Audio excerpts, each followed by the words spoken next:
Hello everyone, I am Grandmaster Priyadharshan Kannappan from Chess Gyaan Academy, and this video is a part of series called 21 Gems of Chess, which is brought to you by FollowChess app. And what we do here is we cover 21 great players from the past who had potential to become a world champion but fell short of becoming a world champion. So we are now on the 7th day of our 21-day series, and the grandmaster that we are going to be looking at today is Polish grandmaster Akiba Rubinstein, who was one of the strongest players who never became a world champion. And before we go into the game and analysis, uh, there was a big tragic news that came out today that Grandmaster Levon Aronian's wife and a very strong chess player herself, woman international master Ariane Kavoli, passed away yesterday. So our deepest condolences to Levon Aronian and his family. And so let's get into the game. So as I mentioned, today the game we are going to be looking at is where Grandmaster Akiba Rubinstein played the black pieces and white was Max Euwe.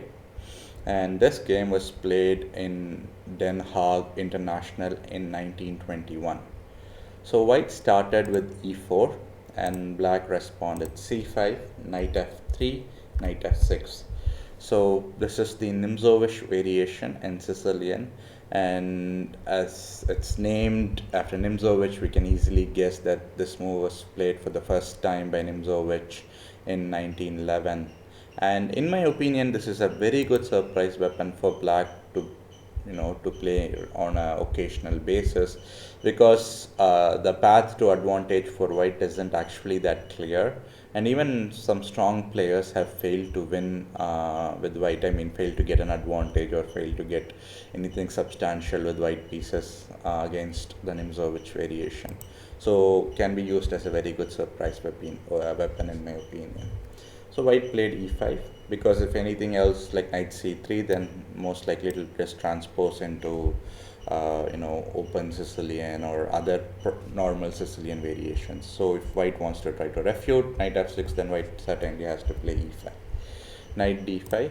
And in my opinion, the best way for white to fight for an advantage would be to go knight c3, and if black plays knight takes c3, play d takes c3, knight c6, bishop f4, try to have a lot of grip on these squares, and black will go e6, white goes h4, try to get more space with some h5 ideas, and also possibly rook h3 kind of rook maneuvers. And black, if it goes h6, bishop d3, b6, queen e2, bishop b7, long castle, queen c7. So there's one big weakness on d6 that white should try to exploit with knight d2, knight e4, or knight d2, knight c4 at some point. White certainly has an slight edge, but black also has his own share of counterplay. At some point black will be able to play d6 or d5. So slightly better position for white, but not anything really big of an advantage. So this is if white goes knight c3, which is the most critical continuation. But in the game, white went for a very direct approach, which is d4. This direct approach is not a recommended one, because after c takes d4, queen takes d4, e6. In the game, white played c4. But let's first look at knight bishop c4, which there has been quite a few grandmasters who have played this move with white, including Liko, Morozovich, and so on, and even Wesley So in recent times had played this move.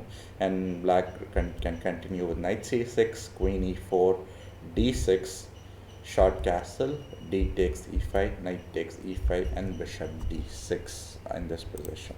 So after bishop d6, white plays bishop takes d5, and black has two options in this position. One is obviously playing e takes d5, and another is to capture on e5. So if let's say if we capture e takes d5, which in my opinion seems to be slightly more forcing than capturing on e5. If e d5, knight takes c6, d takes e4, knight takes d8, king takes d8. There is a game by Wesley So with white, and he won the game pretty comfortably in Reykjavik. So this is a plus equals position because the e4 pawn is pretty weak in my opinion. So if in on 10th move, if black instead of e takes d5, if black plays knight e5, white captures, bishop takes b7, bishop takes b7, queen takes b7, white short castles. And I feel black has practical compensation for the pawn because there's certainly some ideas with queen h4, knight g4, or rook c8 or rook b8, and this pawn is kind of weak, and the white's king side is slightly weak in my opinion. I mean, white needs to still consolidate before black can generate a quick initiative or attack on the king side. So this is what would have happened if bishop c4 had played. In the game, white played c4.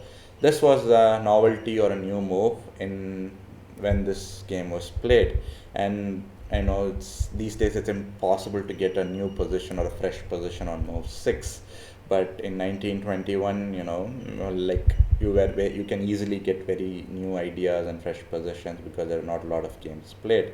So c4 was played, white and black played knight c6, attacking the queen. And here white has two options. One is to go queen to d1, the another is to go queen to e4. I think queen to e4 is a better option because if black goes f5, again counter-attacking the queen, white can go queen e2 or queen c2, and white has an complex position. But in the game, white decided to go queen d1, which in my opinion is way more passive than queen e4. So now that queen d1 is played, I have a question to the viewers. Should black go bishop b4 check and gain one additional tempo here, or should he not? So if you are calculating it, certainly you can pause the video and then resume once you have made a decision. So now let's look at what happens if bishop b4 check is played, which was not played in the game though. In my opinion, this is a mistake, primarily because white can go bishop d2 or knight d2 and stop the check. I would prefer knight d2.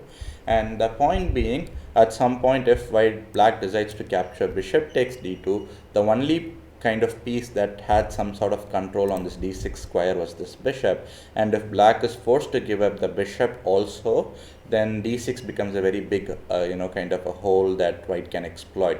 So for that reason I feel bishop b4 is a mistake, because after bishop b4, knight b d2, knight f4, white can just play a3 kind of ideas or g3, and white has, in my opinion, a good advantage.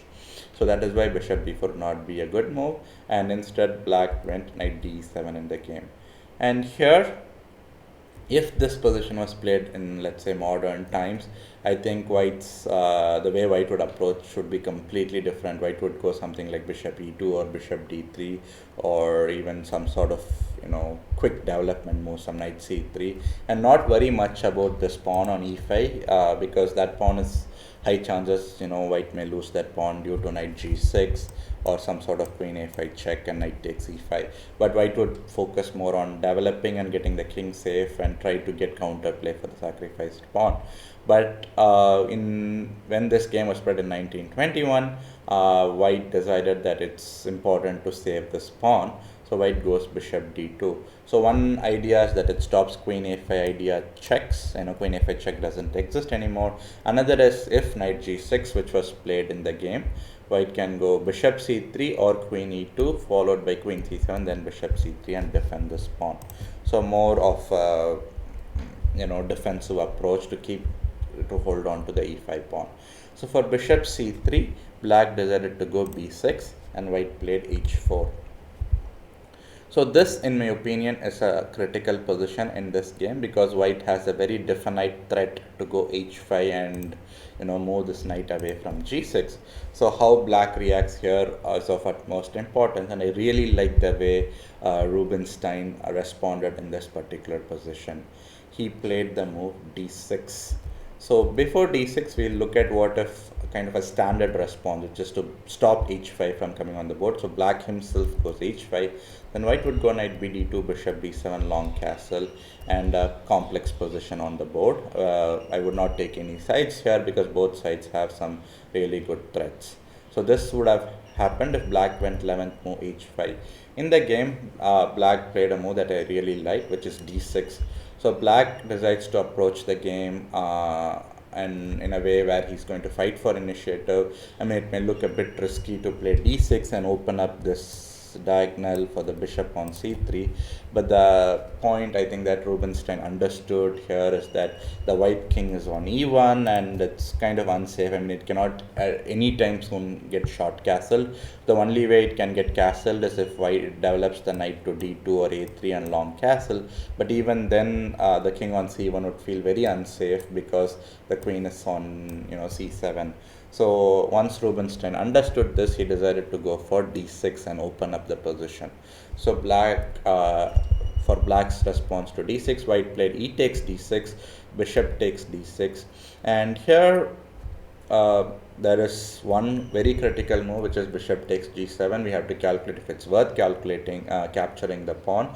We need to calculate the variations that arise after bishop takes g7. And another move that white can calculate here is g3.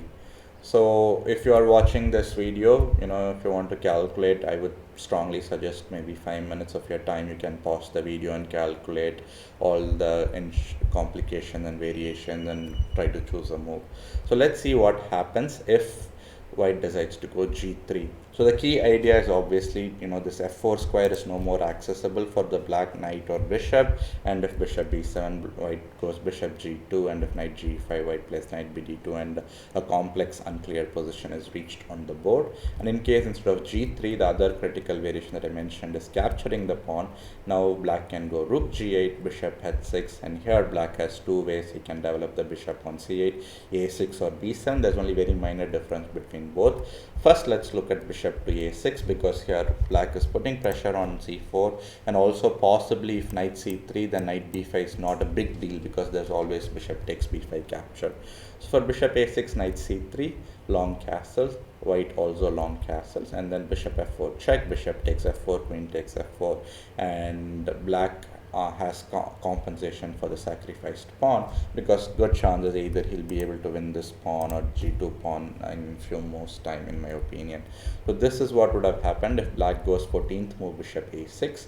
Instead, if black goes bishop b7, we'll see something very similar, because knight c3, long castle, bishop f4 check, bishop takes f4, queen takes f4. Again, black is going to put a lot of pressure on these two pawns, and black should be able to win back the pawn and get his compensation. So this is if white had gone bishop takes g7 on move 13. Instead, in my opinion, white made a mistake, which is knight d2, and after this black seizes the initiative.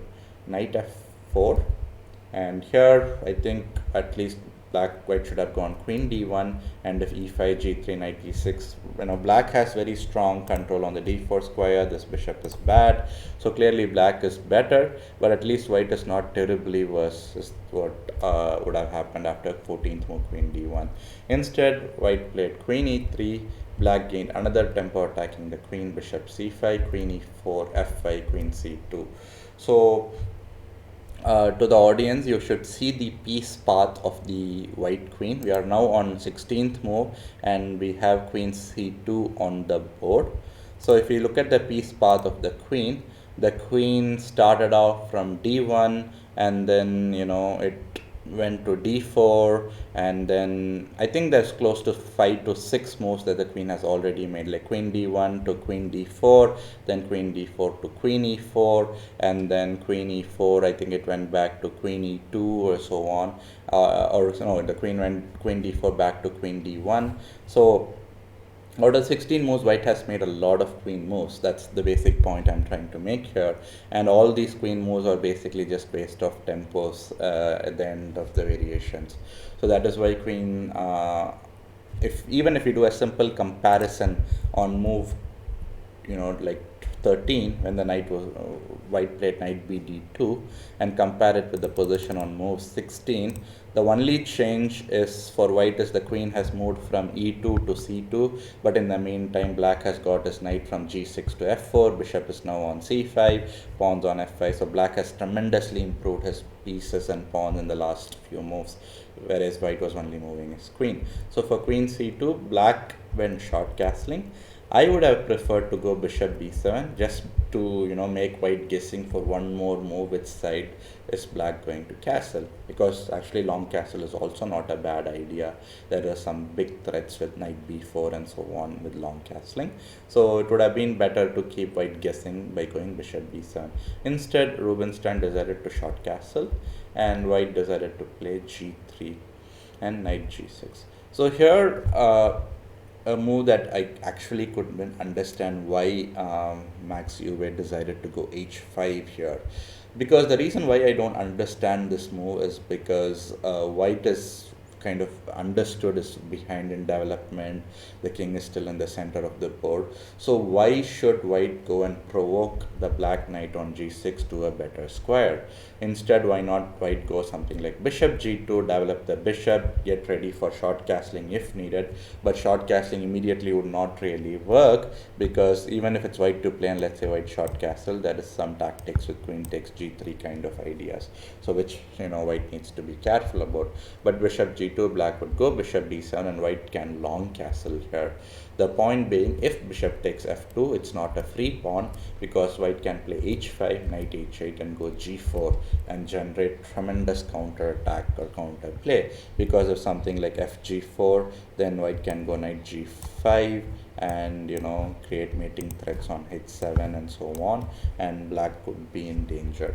So for if bishop f2 would be a mistake. In case if black goes knight b4, bishop on move 19 for long castle, white can play bishop takes b4, bishop b4, and in this position it is black having an advantage, but nothing very clear advantage as of now is not seen on the board. Black has an advantage but nothing clear yet.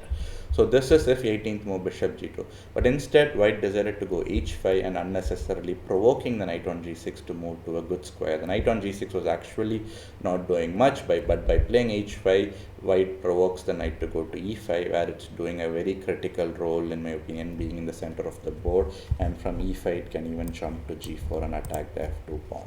So knight takes e5 was played by white, knight takes e5, and another surprising move by white to go b4. So white is consistently neglecting the development of his pieces. Like even here, maybe bishop g2 could be tried, because after bishop d7, bishop takes b7, queen takes b7, the knight on e5 is hanging, but white cannot capture it because the rook on h1 is also hanging.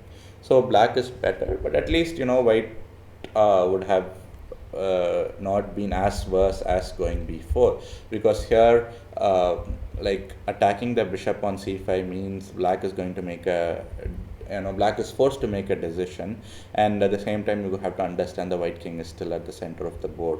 So if you are playing the black pieces, I would strongly suggest you to pause the video for a few minutes, calculate some variations. There are very nice juicy variations to calculate in this position, and once you figure out all the variations, you can resume the video. So now let's look at the move that was played by Rubinstein here, and that is also the best move and also the most interesting move in this position. That is to capture on f2. So king takes f2, knight g4, king e2. So the whole idea of bishop takes f2 capture is to drag the king out and to keep the king in the center and develop an attack against the king. So it would have made a lot of sense if black had continued in the right spirit by going bishop b7 and here attacking the rook on h1. And if white goes something like rook g1, then go f4 and open up because of g takes f4, queen f4. Now the queen is in an active position. Rook on f8 can create active threats.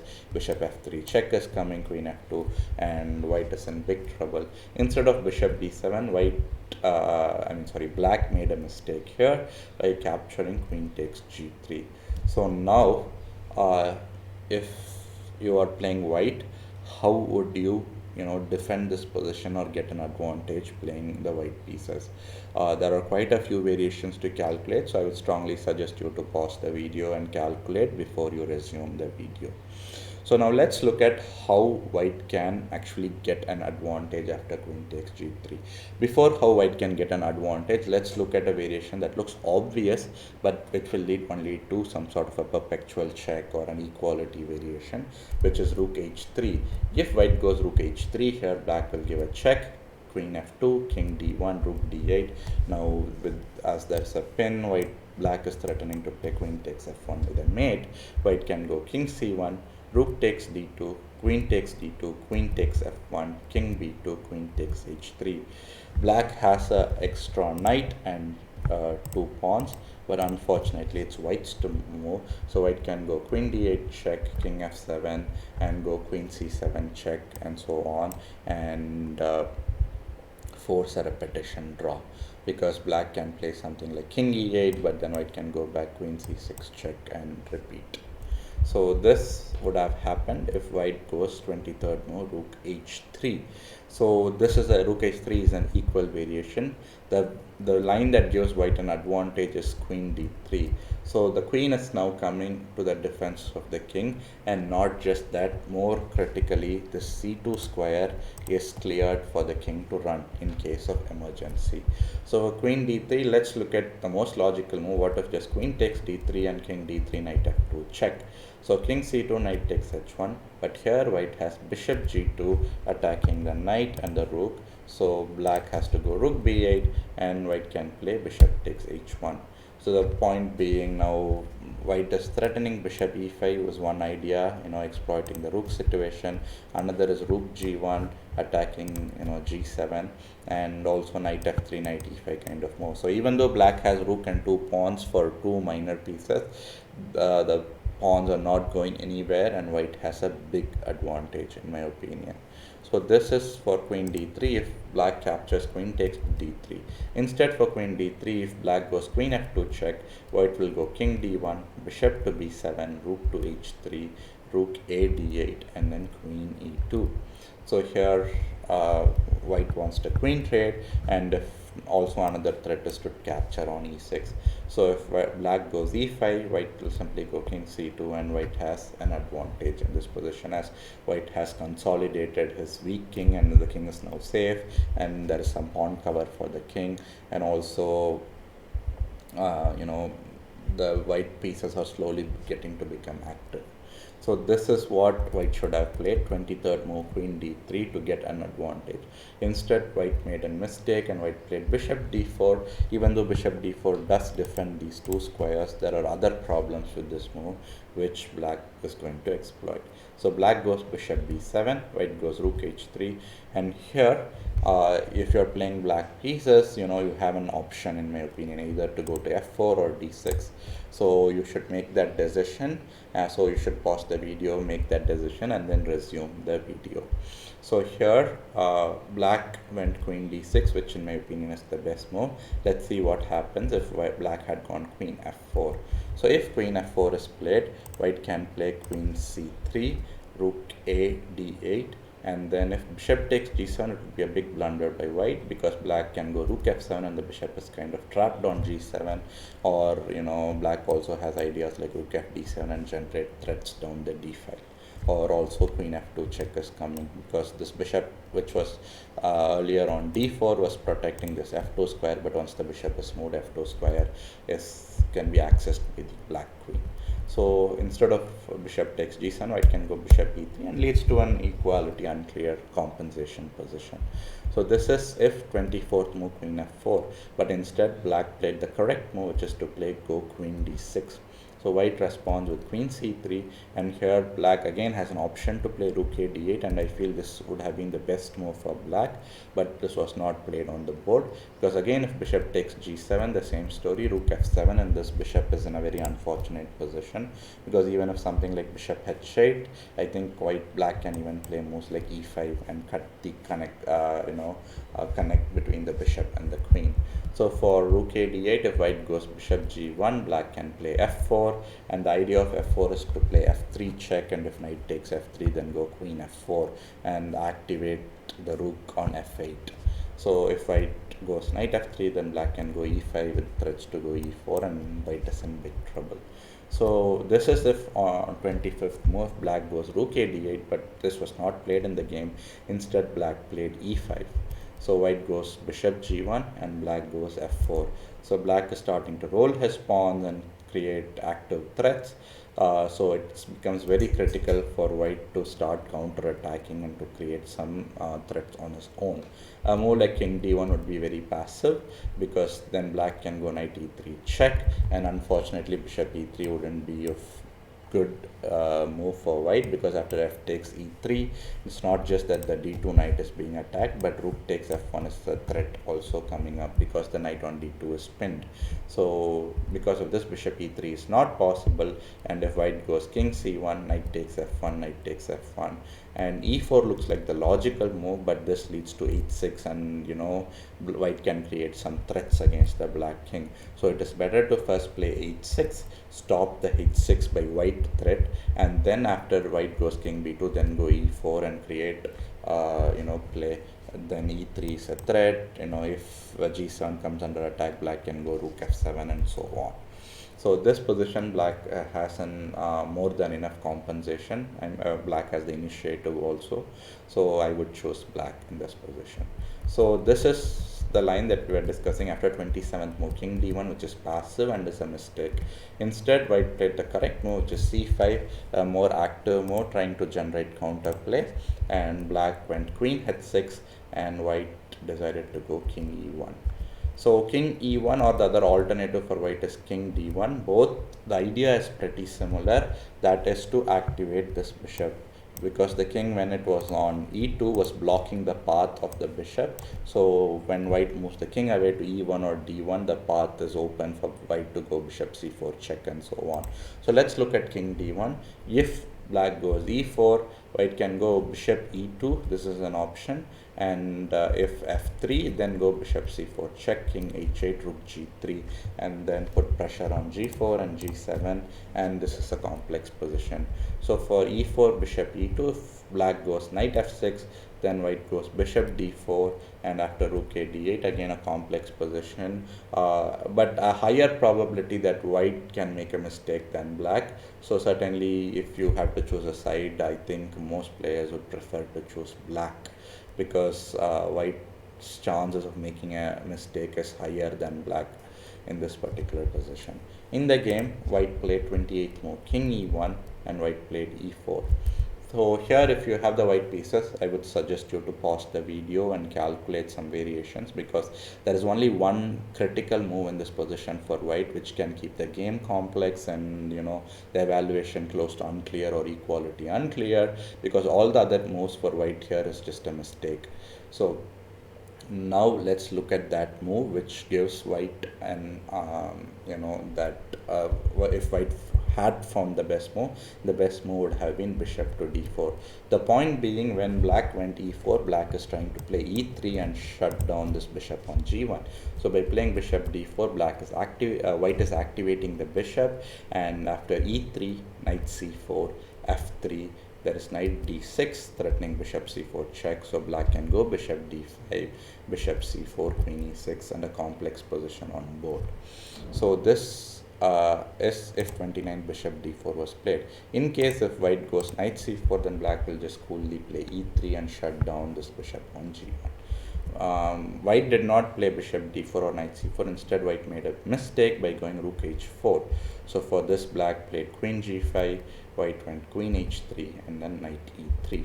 So here bishop takes e3, f takes e3, bishop c4 check, king h8, knight f1, and black played queen f6.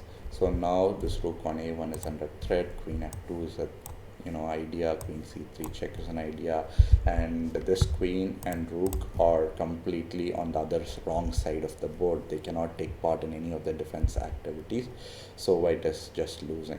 So seeing all this, white Max Euwe decided to resign in this position. So if we look at this particular game, we also have to keep in mind the important thing is this game was played in 1921, which is 99 years before from the current times, and we cannot evaluate the position based on modern, let's say engine evaluations and find a lot of mistakes. But we have to look at it from the perspective of how chess was in that point in time and what were the key themes and ideas that had developed on that time frame. So still we have two big players, Max Euwe, Akiba Rubinstein. Anyone who knows the classics would definitely know both these players, and the quality of chess was still fantastically high. And there were mistakes, undoubtedly. For example, Black gave White few options to get back into the game. For example, on move 23, queen d3 was a big move for White if he had found, and so on. And but overall, Black was the one who was, in my opinion, more of control in this game. The opening choice was a bit surprising by Black, Nimzowitsch variation, which these days not that many games are played by Black because it's considered slightly dubious. But as I mentioned, as a surprise weapon, it would still work fantastic in modern times. And so the game that we saw was between Grandmaster Max Euwe, Akiba Rubinstein from The Hague in 1921. So this series is brought to you by Priyadharshan Kannappan, myself, through my academy Chess Gyaan in partnership with FollowChess, and this is the name of this topic or project is called 21 Gems of Chess, where we bring you a game from one legendary chess player who did not manage to become a world champion. And so we'll bring you one game a day, and we are now on the 7th day of this 21 day series. And if you want to watch the previous day Grandmasters videos, you can certainly find all those videos on the Chess Gyaan YouTube channel. And if you want to watch this video with the PGN, you should watch it on the FollowChess app. So I will come with a different Grandmaster game tomorrow, a legendary Grandmasters game, and we'll analyze it in depth tomorrow. So till then, everyone stay safe wherever you are, and spend your time productively. So signing off as Grandmaster Priyadharshan Kannappan. I'll see you everyone tomorrow with a different Grandmaster. Bye bye.